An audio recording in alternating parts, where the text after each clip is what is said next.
Hi, my name is Kathy Mellis, and I am the treasurer and clerk for the Friends of the Westfield Senior Center. Today, producer Pete Coles and I are at the Senior Center.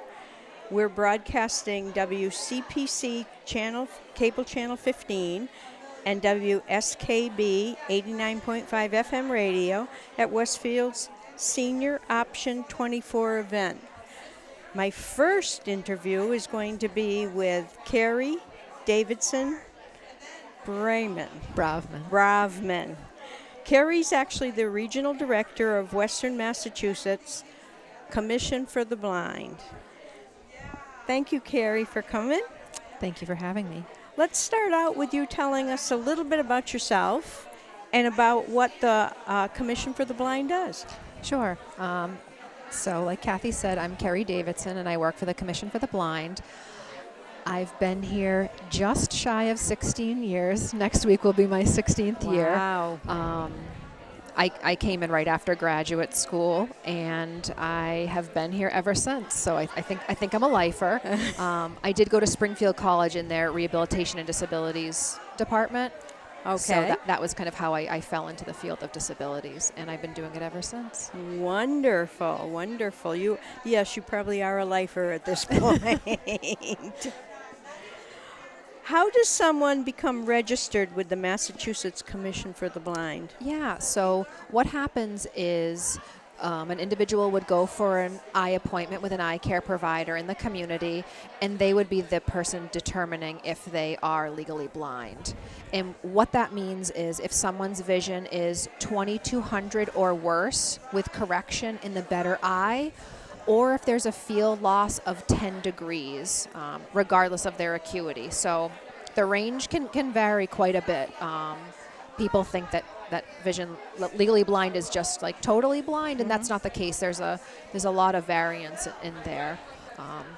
So what happens is the eye care provider then has 30 days to contact us and send us what's called a mandatory report of legal blindness that determines the individual for services.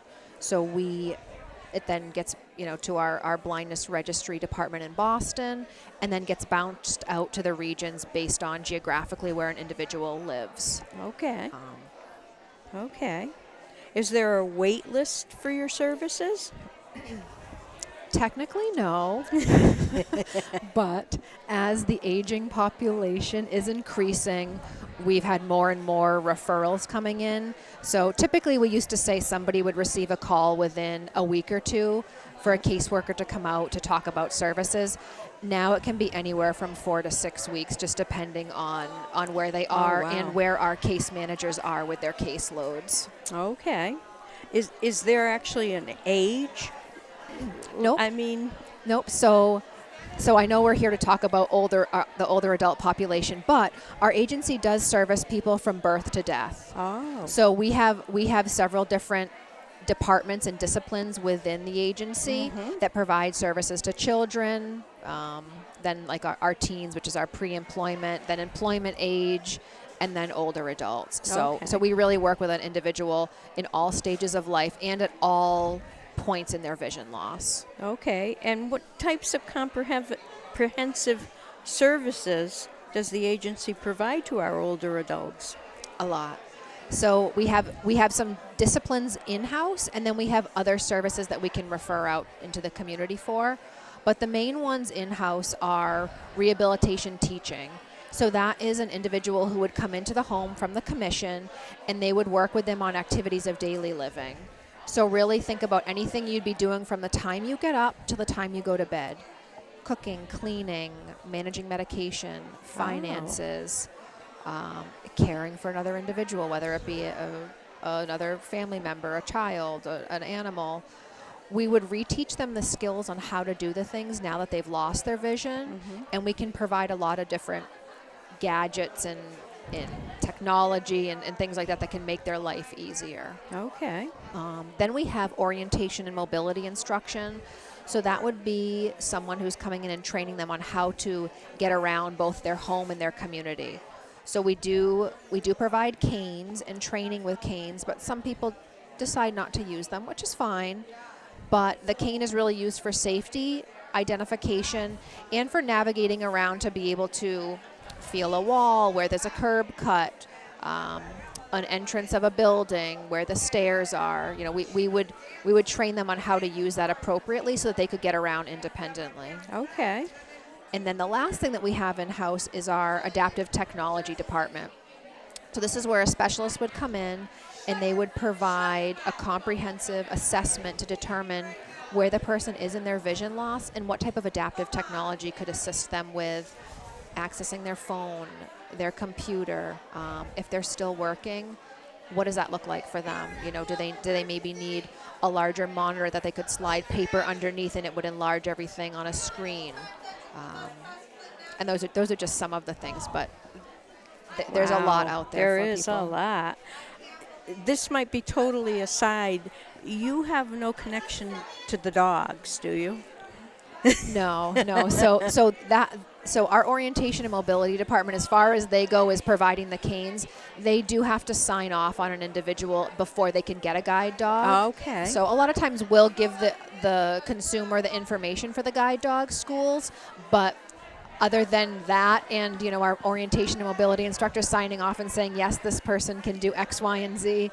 No, All but right. we do get to pet the dogs when they're off. Oh, when that's they're the off best harness, part. so that is nice. But when they're working, they're working. Where actually do the participants receive the services? So, since somebody's legally blind, they're no longer able to drive. So we understand that getting out into the community can be really difficult. So all of our services are provided in their home or their community. We have a lot of people who still live independently, so we would do them in the home. If there's somebody who the house might be a little bit too hectic to have a meeting there, we could meet anywhere in the community, a library, a senior center, a Dunkin' Donuts, anything like that. Okay. And can an individual receive services, let's say they're in a nursing home? Yep, so we do service a lot of individuals who live in assisted living or nursing homes. Again, the services might not be as comprehensive because they're not living independently, but they may just want some things in their room marked, whether it be a microwave or things in the bathroom so that they can navigate around. In a lot of cases like that, we would provide what we call as a CCTV. So it's a machine where they would be able to read mail or maybe see pictures of their family or do a large print crossword, depending on their vision. So those types of things we would provide in a setting like that. Oh, that's wonderful, wonderful. And when somebody's in a nursing home or assisted living, we like to educate the staff on how to interact with the person. Because a lot of times people will go into the room and not identify themselves, and that can be very scary for somebody who has a visual impairment. Right. They might feel like they're being spooked or someone's sneaking up on them, and it's not the case. It's just that they don't know. So we like to provide the education around. These are techniques on how to work with somebody with a visual impairment, using sighted guide when navigating somebody around, and not just saying, go over there. Well, they don't know where there is. Use a clock as a reference, or guide them with your arm, or have them take your elbow and move them around. Oh, that is wonderful. And how long are individuals able to receive services? So there's really no cutoff point. It really is individualized based on what the person's needs are. So if somebody comes to us and they've just lost their vision, that adjustment to vision can take a long time. So we have had clients who we've worked with for a year. We've had clients who we've worked with for 5 or 6 years. In a lot of cases, as people are aging, the vision is also changing. So what'll happen is we'll provide services. Somebody might feel great. They've got everything they need. They're independently getting around their home and their community. A couple years later, their vision changes. They can always give us a call back. Then we go back out and we kind of start all over again. So we do another assessment. Okay, where's your vision at now? What are your needs now? And if there's different equipment that they need, we would take back what we've given them and we would provide new devices so that way they can continue living and doing the things they want to do. So it's actually forever. As long as you need it, we'll be there. Yep, exactly. Oh, and once you're registered with us, you're registered. It's very rare that somebody comes off of our registry, so you're always in the system, which is nice, that people could call up and any one of us can can look up an individual to determine, where they are for services or what we've done in the past and where we can go in the future. Oh, that is absolutely wonderful. Are there any other benefits for being registered as legally blind? Sure. So there are a lot. I'm gonna use my cheat sheet here because please do. There's so many. So when somebody becomes registered, they get what's called a certificate of blindness, and with that, they can get a deduction on their real estate, their excise, and their income tax. So how that works is they would just have to provide a copy of that to their local tax collector, whether it be the town clerk, the city clerk, depending on where they live, and then those deductions would come off. We also provide a Massachusetts Commission for the Blind ID, so it serves as another form of identification for people. It doesn't take the place of the state ID, but it's a second form of ID. With that, you can ride on the public buses for free. Oh. And same thing in Boston. You could get a Charlie card and you could ride the MBTA for free. So that can be a huge savings for people. Yeah. Some other things people have access to are Perkins talking book machines, different talking and audio journals. Those are things we can sign an individual up so they can receive different ways of accessing information. Different equipment for using a phone.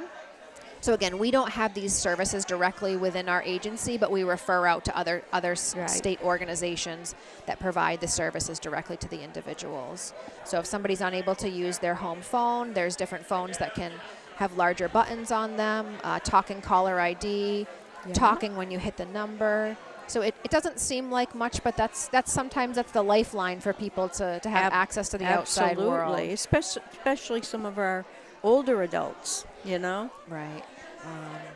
And we do a lot now we're doing more and more with smartphones.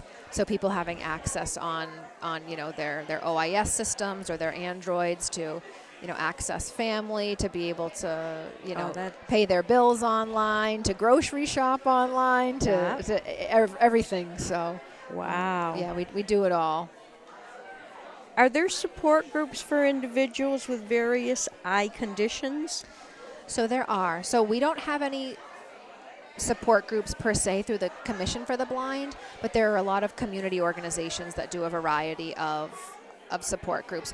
A lot are run by consumers of ours, so we always like to refer back to the clients, because who better to run a group like this than somebody who's experiencing it themselves. Yes. I'm not visually impaired. I can talk all day about vision loss and legal blindness, but I'm not living it day in and day out, whereas some of the people who are running the support groups, that is the case for them. So it just changes the whole dynamic of the group. There's also another organization that we work closely with, and that's the Massachusetts Association for the Blind. So they're a private organization, and they do run a lot of support groups in the community through the senior centers or Council on Aging. Okay. And those will focus on low vision and blindness, but depending on what the need of the community is, they may focus on glaucoma or cataracts or macular degeneration, diabetic retinopathy, whatever the predominant loss is. So it's... Yeah. It's kind of funny, not funny, but I had cataract surgery last September, a year ago. And you never realize how important your sight is till it was like all of a sudden I got it back. And I said, wow. And I just can't relate, but I'm sure you guys doing a very, very, very important job for our seniors. Yeah, we again, we service all age groups, but the aging population is growing rapidly. So that's the over 65 folks are who we're serving mostly. Is there anything else you'd like to add for me? Sure. I'm going to share our mission and our vision, because they have recently been updated with the agency, and I think that they really portray the mission and what we're trying to get across. So our mission is to provide individualized training, education, and empowerment to people who are legally blind, and advocate for inclusive policies across the Commonwealth. with the goal of lifelong independence and full community participation. And with that, our vision, and I feel like this could really go for all residents in Massachusetts. All residents of the Commonwealth who are legally blind are empowered to live a fulfilling and independent life with opportunities to work and thrive. Oh, that's wonderful. So that is the heart of the services that we provide. Oh, that is wonderful. Keri, thank you for spending some time with me and letting us know what you guys do. Yes, thank you. Well, where can we reach you? Sure. So we are lucky we still have a physical office here in Western Mass. So our physical location is 436 Dwight Street in Springfield. So it's across from the train station in the State Building. So we're there. A lot of staff do work virtually, and again, we're providing services to individuals in their homes. Mm-hmm. So a lot of the staff are out in the community. Right. So I would say don't necessarily stop in without calling first, because you might not get the person you want.